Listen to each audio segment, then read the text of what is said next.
Hey everyone, welcome to Taqueando. I'm your host, Bill Esparza, and this week we are going back to the Rancho in Zacatecas with Rancho influencer, one of my favorite influencers in the world, Cassandra Salinas. You know her as Yo Soy Cassandra on her page. But first, at Taqueando, eating antojitos is a way of life, from the world's most celebrated dining rooms to the gritty stands and storied market stalls that preserve cultura. Life is short, so we must eat well. And here is this week's Antojitos Rundown. So I had the pleasure of going back to Ceviche Project. I have not been in a while. And like a lot of restaurateurs, Octavio is holding on by a thread, my friends. He is the lone employee most of the time. Now, I went on a special night. He was celebrating Mexican independence.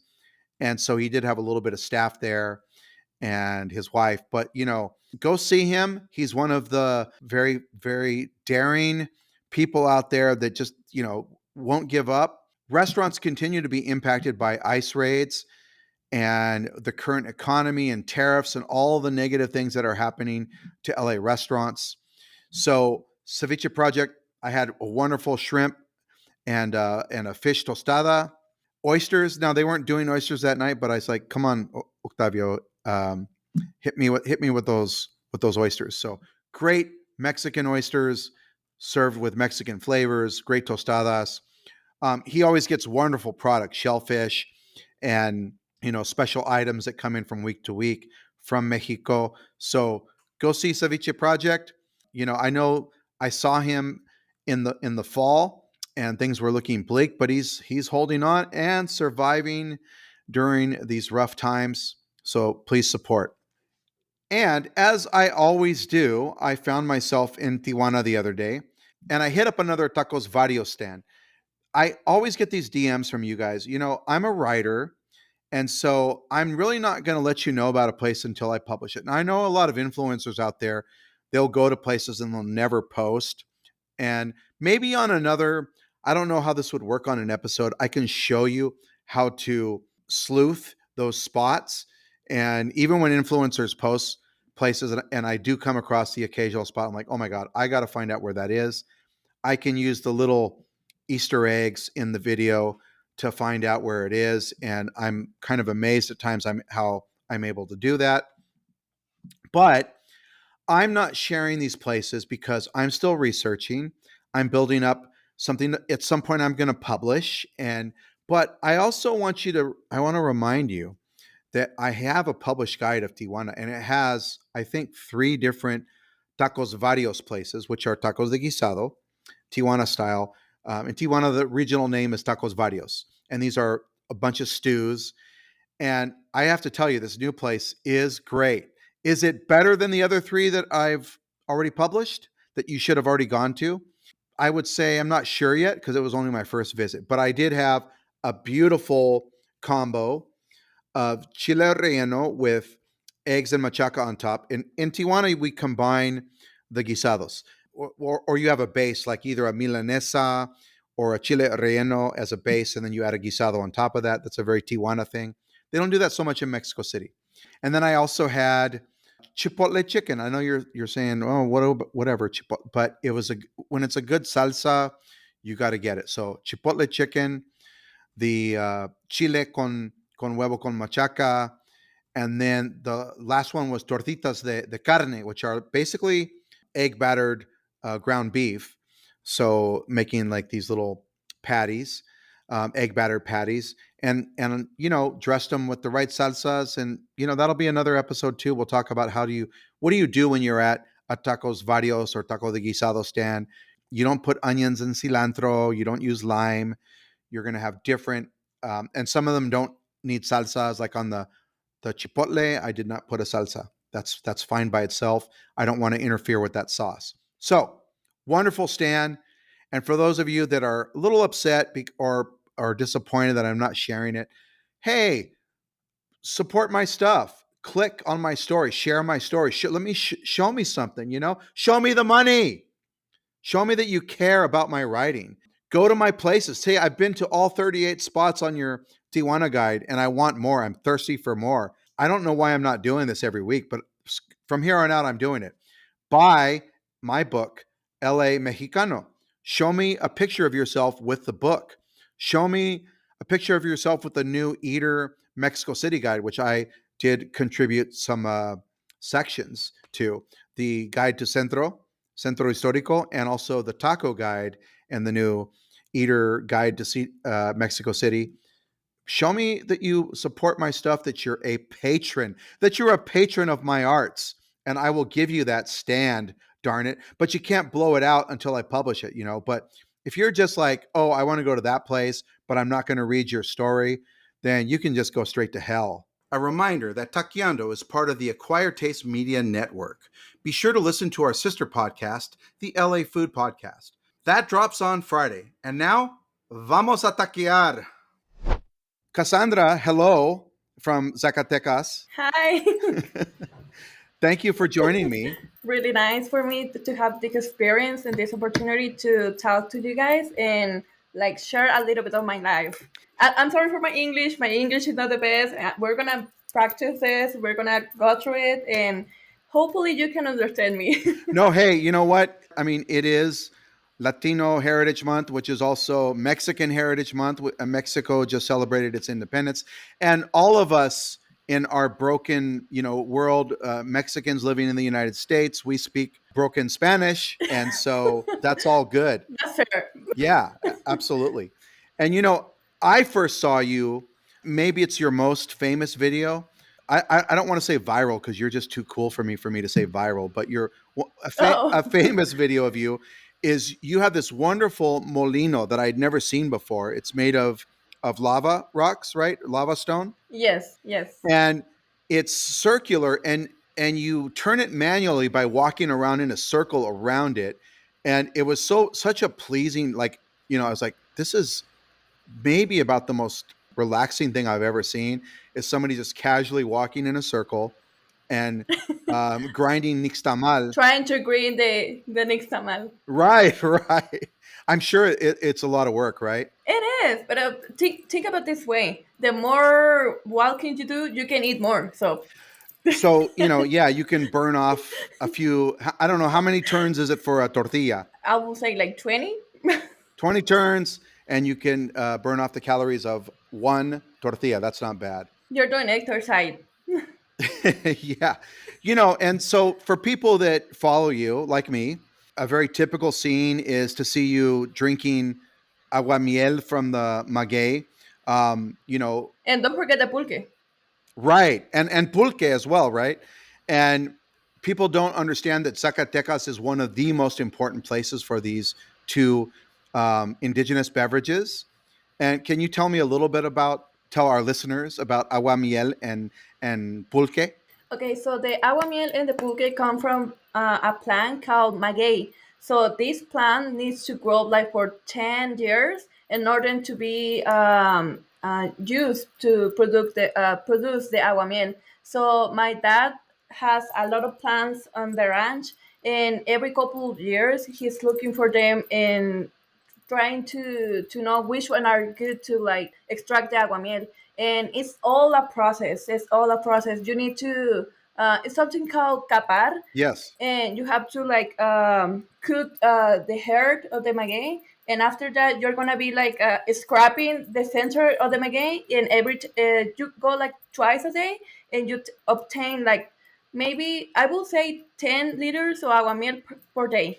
And the plant can keep producing, right? Yeah, for like 3 or 4 Three or months. 4 months. After that, the plant dies. Right. And so these plants, these magueyes have been in your, I mean, they've been on your ranch for generations. Yeah. Some of them.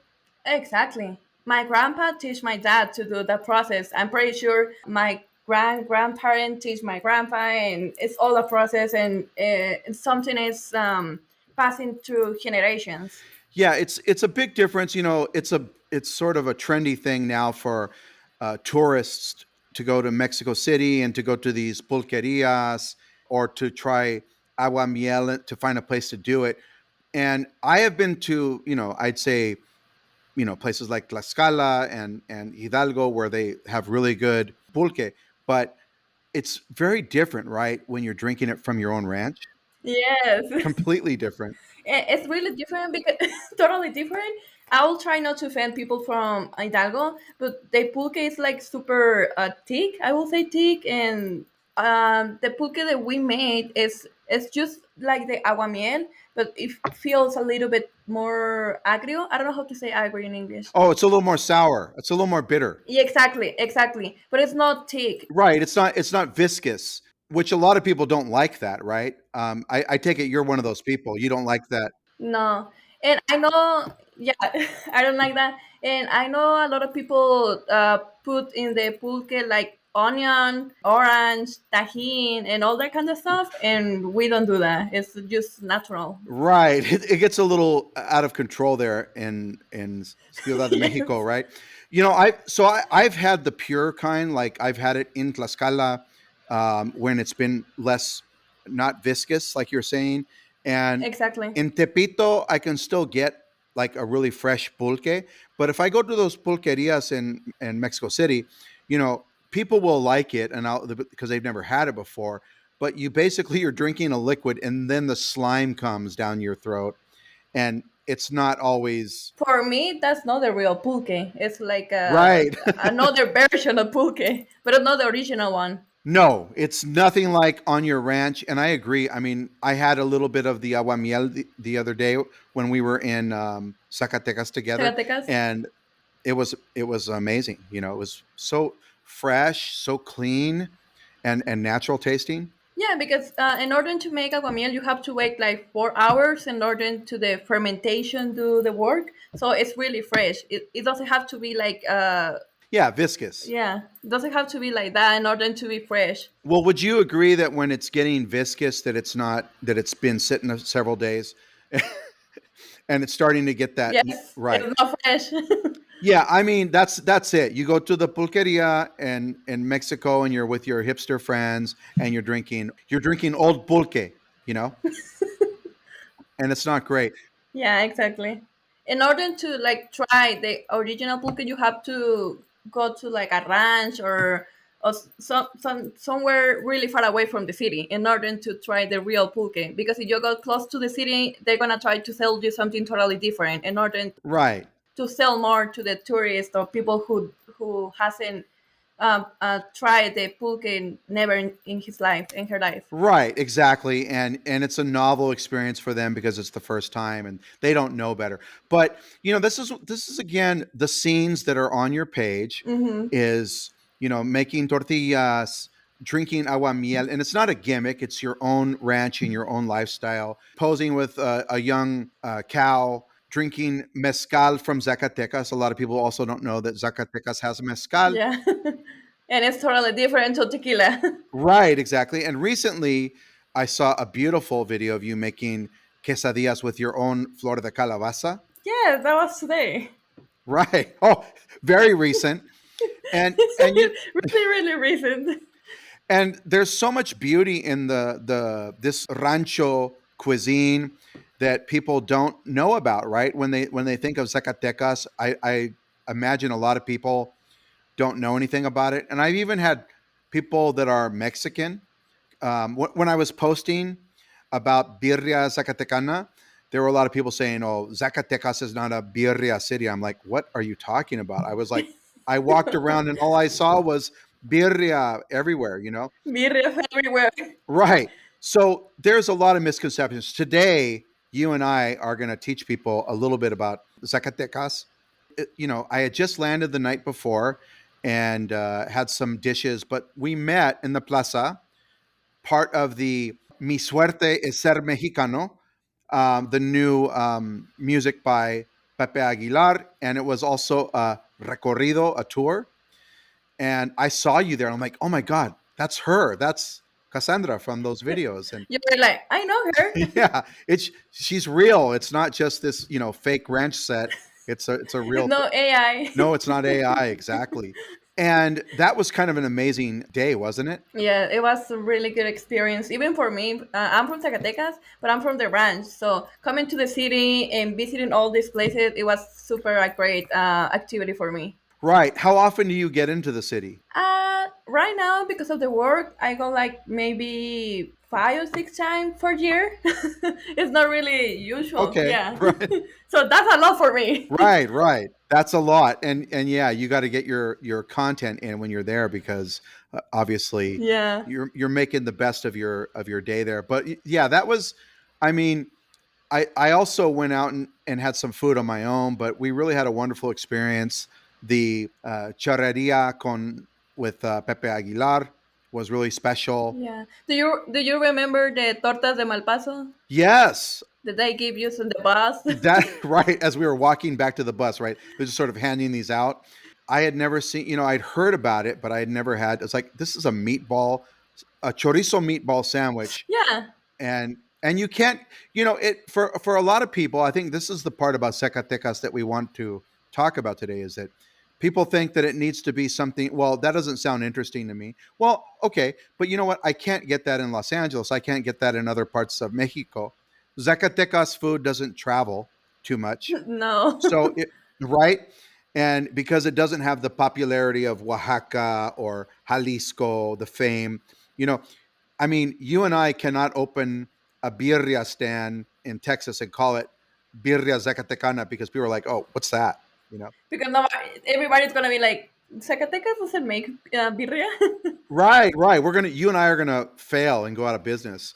So I love the torta malpaso. It was just a wonderful, simple dish with local chorizo. And it tastes really good, to be honest.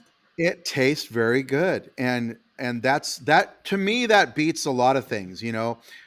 People will say, "Well, this has well this state."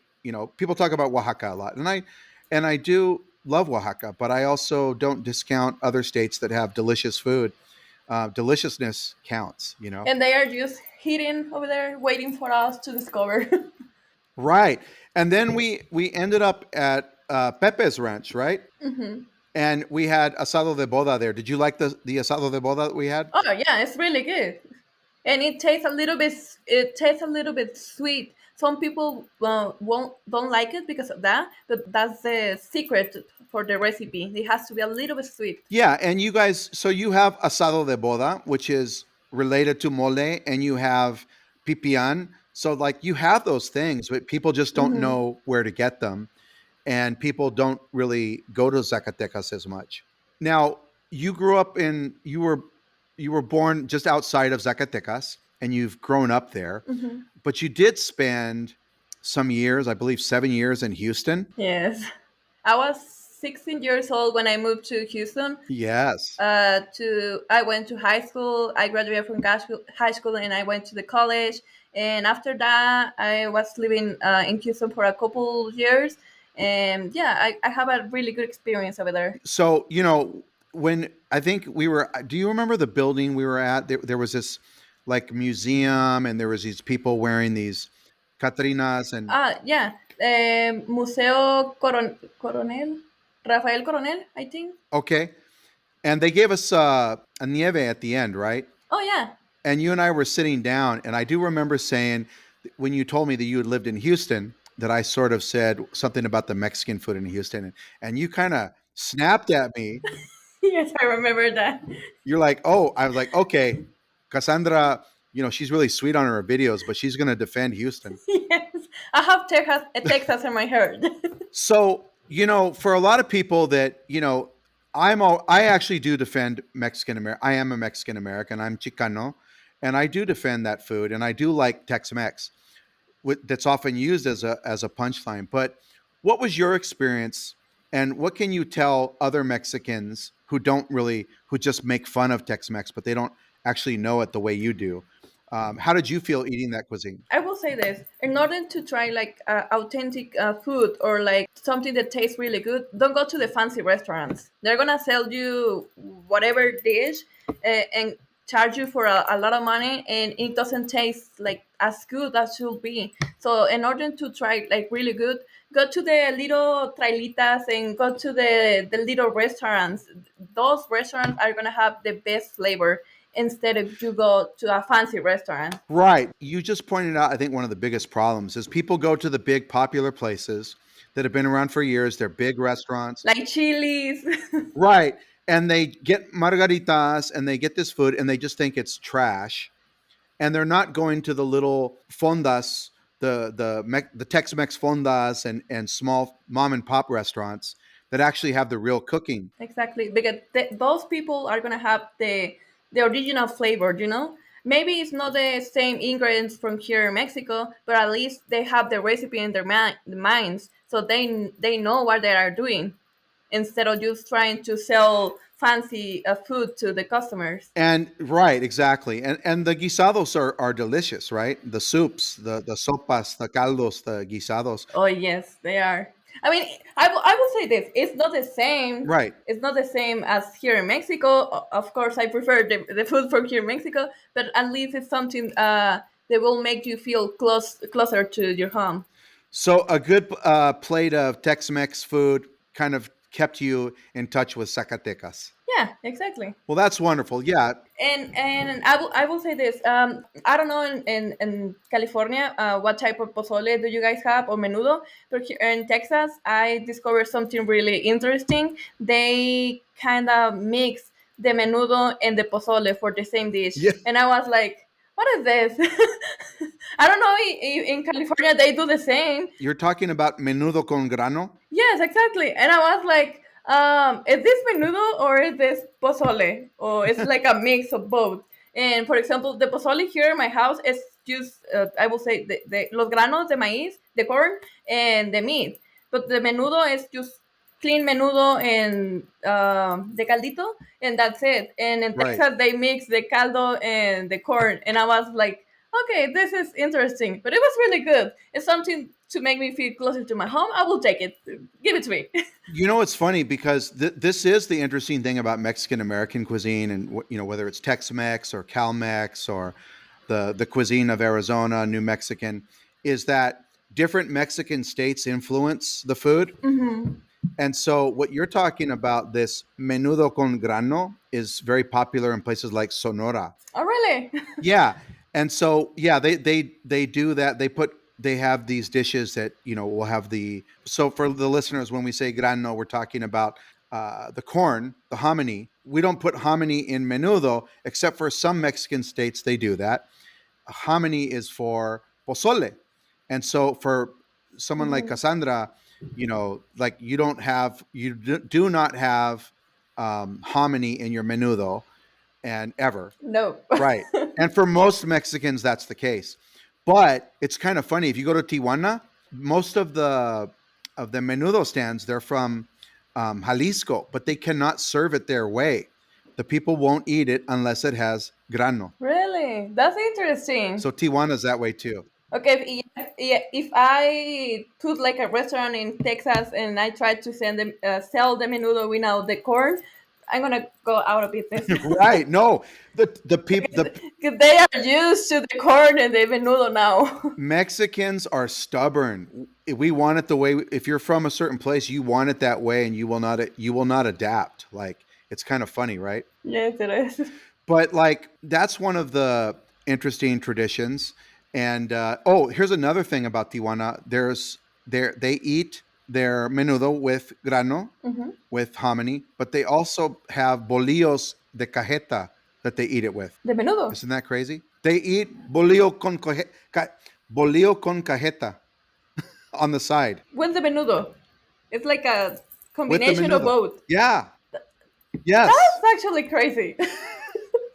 Yeah. I've just recently figured that out because I'm seeing all these places that my friend ordered one and I thought that was weird, but then I saw it at a bunch of other places in Tijuana. I'm like, Tijuana's got all kinds of crazy things going on. Doing the same. Now, this is something I think when we posted our social media post with Pepe Aguilar, our interview with him, people got pissed off about when I said Zacatecas is a birria city. And I Hmm. said also on the podcast, it's a birria state. And people were arguing with me, and I was having to explain it over and over and over again. And I'm like, birria is something that's in many states, and it's obviously Jalisco has the fame, but And Hidalgo as well. right, and in Aguascalientes, where my family's from, we also have birria, And but I want to say that Zacatecas, it's different because you don't have all the sides. Like you don't they don't serve it with beans and all these other side dishes and Oh no. queso fundido and all these things. When you go to have birria in Guadalajara, it's more simple in Zacatecas. It's just the meat and the consomme, and that's it. You can add a little bit of lemon. Right. And your consomme just has tomatoes, no chiles. No, just tomatoes. And then you add uh You can add, it's called chile guajillo, in right. order to give like the color, but it doesn't have like a spicy chiles like jalapeno or something like that. Right, you add your salsa if you want spice, Mm-hmm. like some chile salsa de chile de árbol or chile guajillo, like you're saying, and so, but the flavor is amazing, and of course, you also do lamb and goat in Zacatecas. Actually, we have a lot of different type of birria. We can do, for example, here in my family, Yes, we can do birria with chicken, with pork, borrego, chiva, and even with carne de res. So it's amazing. You can everything is gonna have the same caldo consomme, but different type of meat, right. and you can like switch it. Yeah, so you're doing the birria technique where birria is the dish and the proteins can change for whatever you want. Hmm. Now, on the rancho, you guys are making birria with whatever you want. But if you go to like say the mercado in Zacatecas or in the pueblos, is it mostly lamb and goat? Yes, Right. it's the original one from here in Zacatecas. But you can also find some places who sell birria de res as well. Right, right. That they have. I did see that in Zacatecas. I think that it's very true that Jalisco has many different styles. Birria. They also have all the birria places. They have chicken places and lamb and goat and other meats. But honestly, besides the fact that they have more side dishes in Jalisco, I don't really see it as being better. And so, for all you people listening, you c- if you Don't get did mad. if you skip Jalisco, if you just go to Zacatecas for birria, you're going to be very happy. Do you agree? Yes, totally agree. And actually, I'm living really close to Jalisco. Like I will say, like 10 to 15 minutes away in order to enter to the state of Jalisco. So I kind of have like both points of views of the food. And yeah, totally, I prefer the Zacatecas from the birria from Zacatecas. Right. And of course that's going to be, something you experience as being a person from the region, but as a person who has I have no flag. No tengo bandera.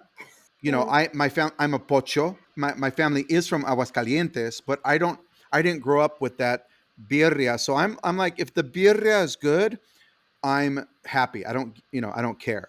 But when I went to the mercado in Zacatecas and I had the torta ahogada de birria, oh my god. Oh yes. Now they don't have that in Jalisco. And I don't think nowhere they have that. No, and it wasn't, like the birote of salado from Jalisco. It was a soft bread, and it was so good. It was like bread soup with birria. Hmm. Amazing. And it's something different Right. from what you are used to. Exactly. Hey, people, get over it. It's something different. It's not what you're used to.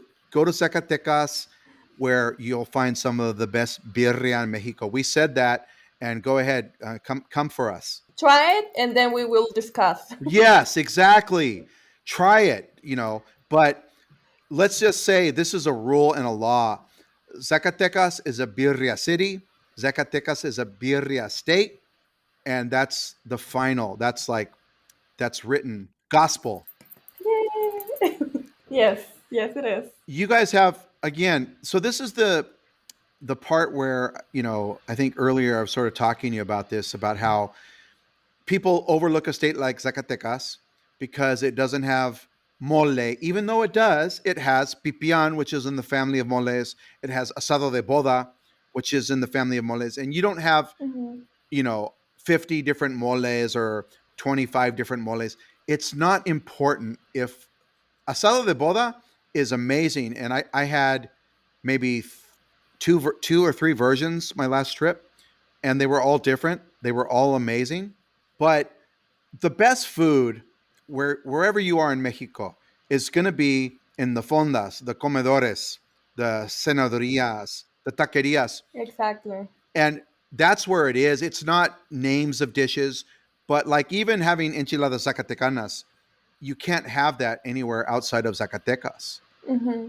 For example, not even the not only the asado de boda, but there's a lot of dishes that maybe you don't know or you have never heard before. For example, tacos dorados, brujitas, tostadas, de cueritos, and maybe the first time you go and you ask, "What do you guys have for the food?" And they told you, "Oh, we have brujitas." You're gonna be like, "What is that?" What's that? Right. What is that? But the truth is really good. You have to try it in order to find out if it's good or not. And maybe some people are scared to try something new because they don't even have idea what is that, or they have never heard about that food before. Right. So tell me about that dish. I'm not very familiar to the brujitas. I only know they are from Sombrerete, and it's like a popular dish over there. It's technically like a corn tortilla, and you flip it like a quesadilla. You like Yeah. and I think you fry it on aceite, and it's like crispy. Right. And inside it's like a some type of meat. I don't know if it's carne asada or something like that, but it's really good. I tried like for the first time like 2 or 3 weeks ago, and it was something totally new for me and really good. Yeah, and then you have dishes like let's talk about some of these dishes like caldo de rata. Caldo de rata. When I say caldo de rata, everybody look at me like, Right. I'm not touching that. "Are you crazy or that? Why are you guys eating the rata? You can eat the rata." Yeah, they look at us like that's disgusting, but you have to try it Right.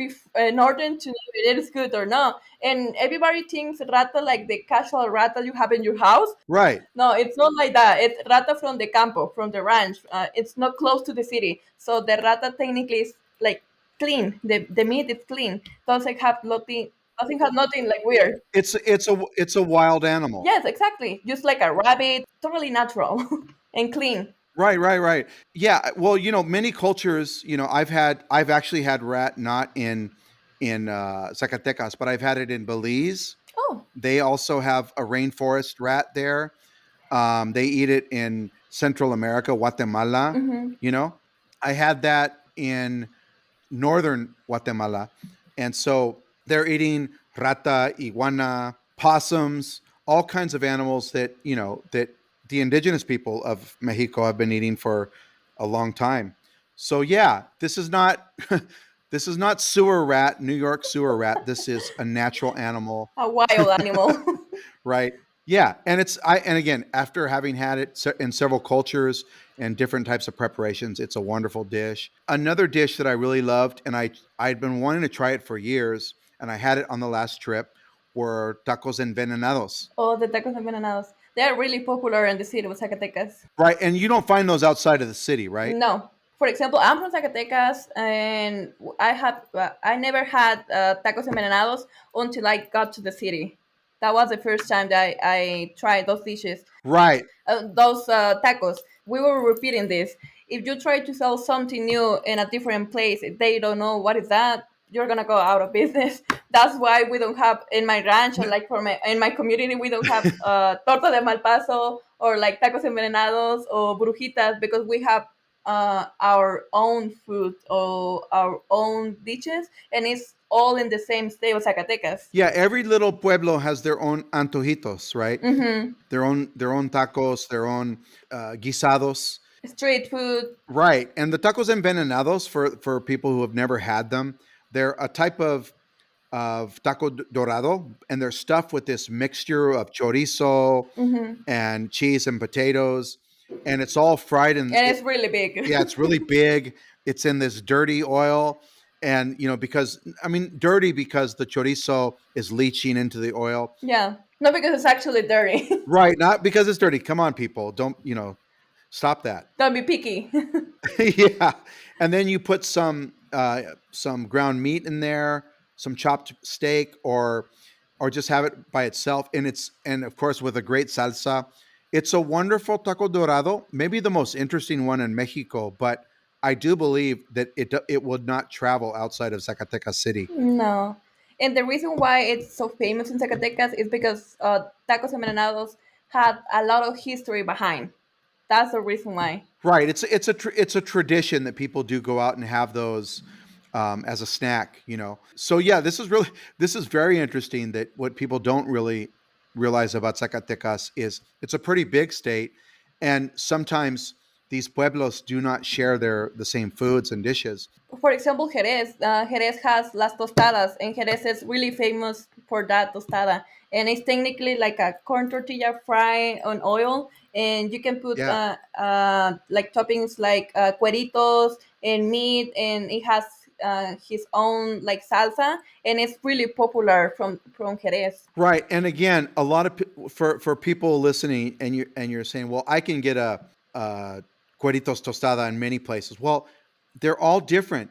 Every state has its own tortillas, its own salsas, its own toppings, its own cheeses. And even desserts. Right. They all change.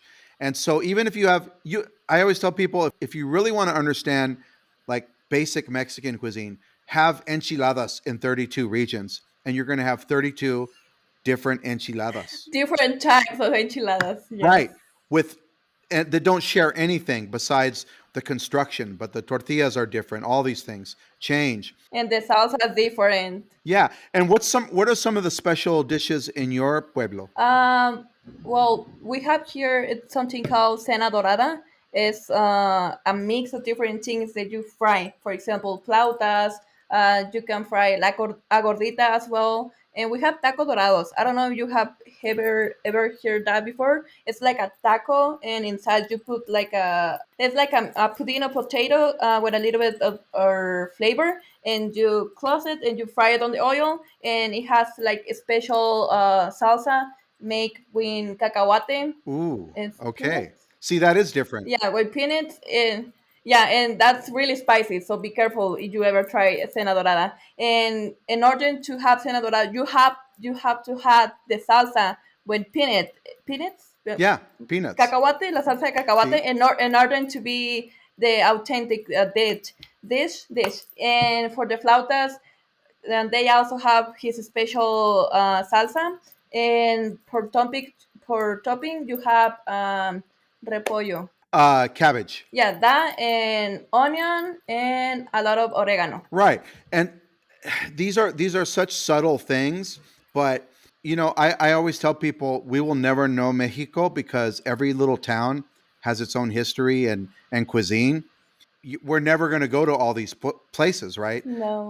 I mean, I've spent time in Zacatecas. I've been to the city. I've been to Fresnillo. I have not been to Jerez. I don't remember going there. You have to. I have to. I'm going to go for these tostadas. Yes, you have to go for the tostadas and also for the raspanieves.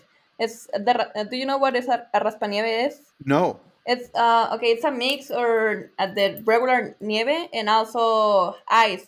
You have to like scratch the ice, put the yellow inside of a cup, Yeah, you and have you to put the nieve. scrape the Scrape, ice. yeah, exactly. You have to scrape the ice, and after that you put a bolita de nieve encima, and then they put like a mermelada de guayaba and strawberry, and it's something different to the regular ice cream from everywhere, and you have to mix everything.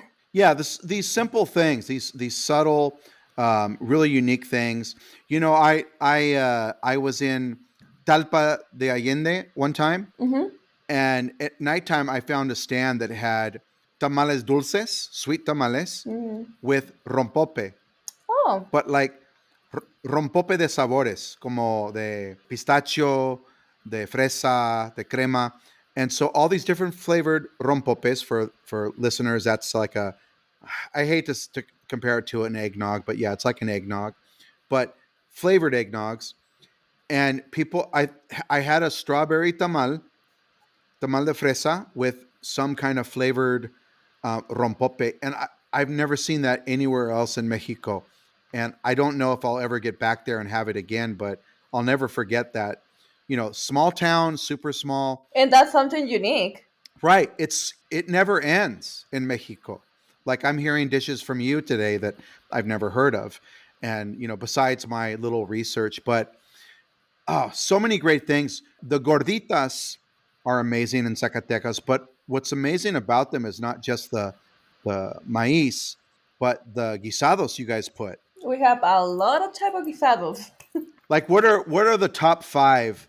Like if someone has gorditas in Zacatecas, what are the top five guisos they have to have? Okay, let's have like top five in my ranch in Zacatecas City. Okay, yeah, let's go to your ranch. Let's do it. In my ranch, I will say frijoles con chorizo, maybe papas, guisado de nopales con carne de puerco. Oh wow. And in Zacatecas, it's really familiar yesca, mole dulce, and maybe carne asada. Yeah, tell me about that. I did see that Yesca. Tell us about Yesca. The yesca is like a mix or chicharrón prensado, and they like, Se raspan? yeah, kind of like that. And they add like a little bit consomme or something, and it's no está duro, it's soft, and it's from chicharrón, and that's called yesca in Zacatecas. And again, that's something only for Zacatecas City. We don't have yesca here in my ranch. Right. I saw this one stand that had the Yesca, and I did not. I tried so many things and I was getting full. I did not get to have any gorditas on this trip, but I was like, okay, Yesca. I wrote that down as like For the next trip. something for the next time. But yeah, you have the guisados make everything. It's every you can get gorditas in any part of Mexico, just about fried or on the comal or whatever. But it's the guisados that make it very special, and these local traditions. And you can put like any type of guisado. Right, exactly. In Aguascalientes, we have different guisados. In Jalisco, they have different ones. In Ciudad de Mexico, different guisados. I mean, we can go on for days about these dishes. The conejo en adobo, I have never heard about that. I know my mom used to, when they were little, they used to eat the rabbits. right? They hunt the rabbits and they eat it. So, but I'm pretty sure they have their own way to prepare those rabbits, and also the beers as well. Right. It's so again, in different parts of Zacatecas, go to the cenoderias and have the tacos dorados, the pozole, the local, for breakfast. Have the local menudo because it's going to be different than any other state. Now, I know you're not, as familiar with the city of Zacatecas, the capital, as you are Mhm. with your pueblo, but let's just say, what are the places if someone goes to Zacatecas? Can you name some dishes they need to try, and maybe some places? If not, if we don't know places, that's cool. But like number one, I think you have to have tacos envenenados, right? Yes, tacos envenenados, asado de boda, yesca. Where would you go for en los envenenados? Yeah, there is a lot of places. You only have to go to the little fondita and you will have the original flavor. All right. And also, for example, I would recommend asado de boda. There is a place in Zacatecas called La Leyenda. It's a museum. And if you go to this restaurant, you will find art everywhere and any type of art and a lot of objects for collection. And there's a beautiful place and the food is really good. So there's a recommendation right there. And also, you want to find like touristic place to go, I would recommend Cerro de la Bufa, Okay. Teleférico, La Mina del Edén. And if you want to like expand a little bit from the city, I will highly recommend go to Jerez. It's a pueblo mágico. It's one of the seven pueblos mágicos de Zacatecas, and it's a really really beautiful place. You have to know. Okay. What are we eating in Jerez? En Jerez, you can eat the tostada de cueritos and raspanieves. Okay, so You have to try that. those are two dishes. I'm telling you, listeners, it is worth it to go to these pueblos and have these dishes because you're going to find other things while you're there. What about what's the best place in the state of Zacatecas for gorditas? What's the best place to go? Is it in the city? Is it in one of the pueblos? You can try both. Both are really good. If from the city, only find a little fondita, and try the yesca and asado de boda and mole dulce. And if you wanna try something new, go to any near pueblo from Zacatecas, and you will find a lot of dishes and a lot of type of gorditas, and they all will have different guisados inside. So it's just have fun with the food. Go everywhere and try everything. Yeah, I did not have one bad bite in Zacatecas. Nothing was boring. Everywhere I went, there was great food. Like we were talking about earlier, the birria, the cenadrillas, the different comedores. In the mercado, the I was looking at the comedores and just it all looked amazing. Again, guisados I had not seen before, dishes I hadn't experienced before, different caldos, all kinds of wonderful things. What's different? What's special about the tamales of Zacatecas? Oh, the tamales. I will say everything depends on what type of tamales. Let's repeat all this. For example, here in my house, we have three types of tamales. It's tamales rojos, tamales verdes, and rajas. For the tamales rojos, we use beef meat, carne de res, and el mole lo hacemos con chile guajillo. And for the tamales Okay. verdes, we use chicken and we use tomatillo to make the salsa for el tamal. Y los de rajas, we use chile poblano and cheese. Okay. So those are the three that you make at your house. Yes, and I think they are the most famous in the region. Right. And from my experience eating tamales all over Mexico, all over Centro America, is they might sound the same to you. Oh, that's chicken and tomatillos. They all taste different. The masa is different again. And let's just say something. My tamales are better. You know why? Well, tell me. Because of the next tamal. Okay, there's that too. We don't buy the masa from the tortilleria. We grind it. Yes, I mean, look, okay, I'm of the opinion that tamales for me always, even that are not great, taste pretty good. There's something really wonderful even about mediocre tamales. But what you guys are doing out there, what I saw on the streets, you cannot get these tamales unless you go there, unless you're going to a home like yours where they're doing it with nixtamal, or from special vendors in the city, in Zacatecas City, or in the pueblos. You guys have a different flavor for your tamales. Exactly. And I think everybody has their own flavors. Yes, right. It's not just right. It's not just the pueblo or the city, right? It's from house to house. Hmm. Yeah. So these are all, for people that don't think Zacatecas is interesting, all these things have a very unique, special flavor and make it worthwhile to go to. I think, an overlooked Mexican state, one of the many overlooked Mexican states. Matter of fact, I don't think I think it's really hard to find a Mexican state that doesn't have lots of surprises, lots of wonderful dishes, and a rich cuisine, and all the traditions you have with mezcal, aguamiel, pulque. Yeah. And every state is gonna have something new. It's gonna have something special. And the good thing is that we can try all the food from everywhere as long as we respect that type of food.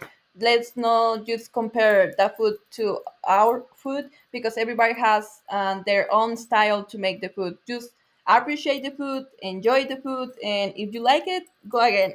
Right. If Cassandra can appreciate Tex-Mex, you can appreciate birria zacatecana. Exactly. No manches. Okay, so I want to finish here with for you. What is it? You've built up this wonderful following, and doing it authentically from your home, your lifestyle, sharing that, which I think is a type of this rancho influencer that's out there in different parts of the world. And so, what is it? What's next for you? Are you going to stick with Zacatecas? Yes, I'm gonna stick with Zacatecas. And what is next for me? I just wanna enjoy this chapter of my life.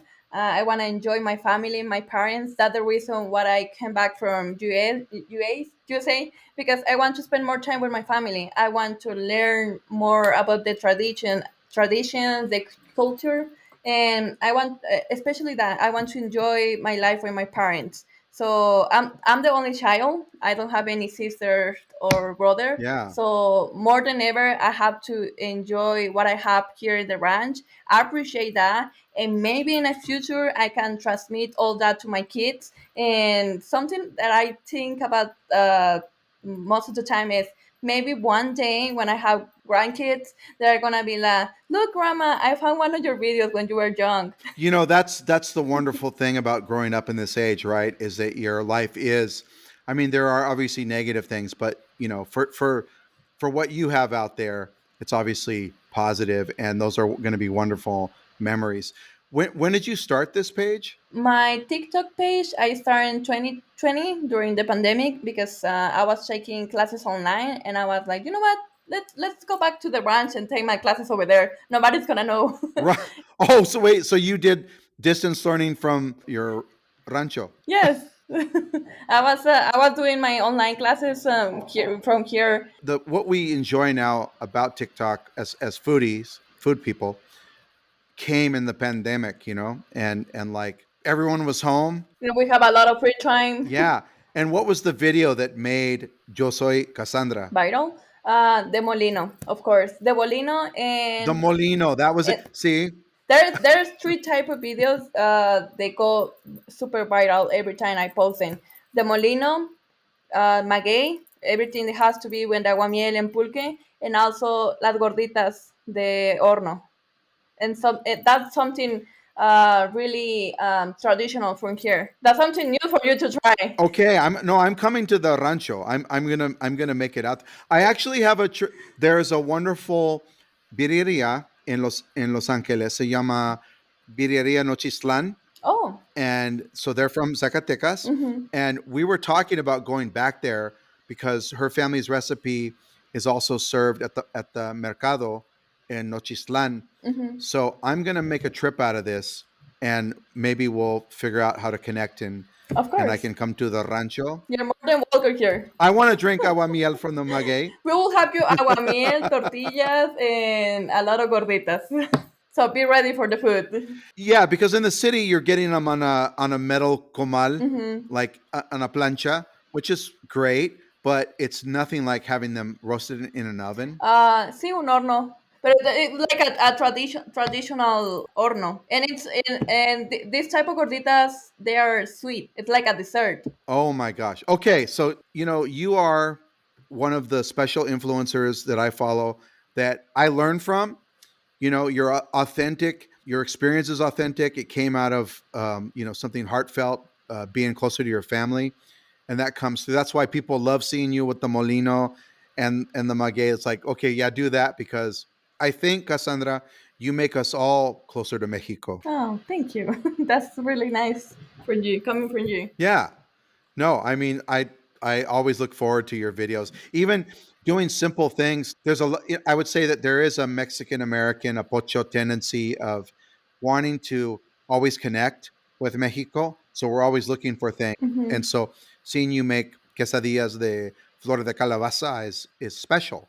And it isn't special to other people, maybe because they don't have that culture.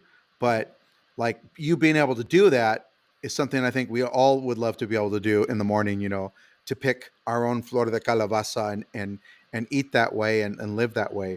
So you're living the dream. Well, yeah, I'm living my dream right now. I'm really thankful for this opportunity for me to come back to Mexico and spend time with my parents and do this type of content for a living. And I enjoy that a lot. That's something that I really enjoy. No, congratulations. It's amazing. We want everybody after this episode to understand Zacatecas has great food and has a great tradition. And you should go there, visit, and you follow Cassandra for tips on Zacatecas City and the pueblos and the cuisine. And you can find her at yo_soy_Cassandra with one S, and follow her adventures. And of course, share this episode because we want to promote Zacatecas. We love this place. Somos vecinos, Aguascalientes, Zacatecas. Yeah. So I also feel close to it because That's my family's from there, and I've spent time back there, and that food reminds me, there's many. We share the gorditas, we share birria, even though our birria is different. We share this thing, and whatever with Jalisco. Let's just enjoy the food. That's it. Let's okay. See, Cassandra's way more positive than me. We'll enjoy the food. Cassandra, thank you for coming on today. Thank you for inviting me, and hopefully you guys can understand me and everybody can get something from me today. We did. It was a pleasure. Thank you for tuning in to the Taqueando podcast this week. And be sure to tune in next week for another episode. And please leave us a rating or review wherever you listen to your podcasts.